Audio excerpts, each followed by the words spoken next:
اور اسی طرح سے we have to understand the traps of shaitan. You know, the amazing thing about shaitan is he is very patient. وہ بہت صبر سے چلتا ہے، آہستہ آہستہ آہستہ آہستہ آہستہ آپ کو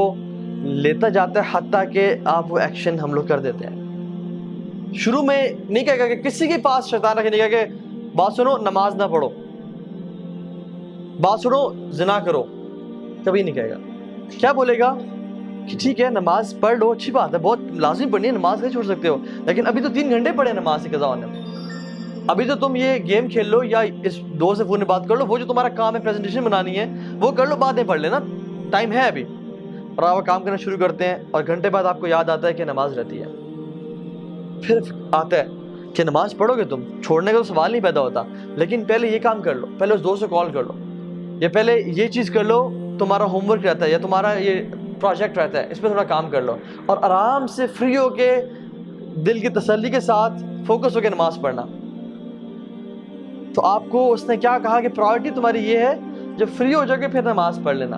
اور آپ اس میں انوالو ہوئے حتیٰ کہ 2 گھنٹے گزر گئے اور آپ کو اچانک سے یاد آئے کہ اوہ نماز چلی گئی، اور پھر آتا ہے کہ آپ کیا قضا پڑھو گے تم،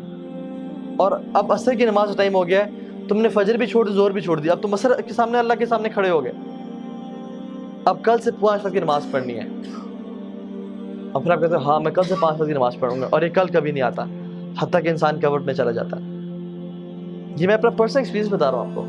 میں جب یونیورسٹی میں تھا، when I was not practicing، یہ تو میرا حلیہ بالکل بھی نہیں تھا، اور ہم لوگ برائی میں تھے، تو میں اس چیز کو سمجھتا تھا کہ نماز بڑی امپورٹنٹ ہے، لیکن ہوتا کیا تھا کہ چلو ابھی ٹائم ہے، پڑھ لیتے ہیں پڑھتے ہیں، اور کرتے کرتے 1 نماز چھوٹی، 2 چھوٹی، اب کل سے پوری پڑھیں گے، باقی بھی چھوڑ دی ساری، اور کل اگلے دن صبح اٹھے ہی 8 بجے، او فجر گئی، اور جب فجر گئی تو پھر اب کل سے 5 وقت کی پڑھیں گے۔ تو دس از ہاؤ شیطان پلیز۔ اسی طرح سے زنا کے معاملے میں، فورنیکیشن کے معاملے، وہ نہیں کہے گا کہ چلو یہ عورت ہے اس کے ساتھ تم بدفعلی کرو، وہ کہے گا کہ شی از سو فرینڈلی، اور کتنا برا لگے گا کہ تم اتنے روڈ بن کے رہو اس کے سامنے، اور کسی کا دل دکھانا کوئی اچھی بات ہے، تو اسے حال چال تو پوچھو، صرف کام کی بات، یہ تو بدتمیزی ہے۔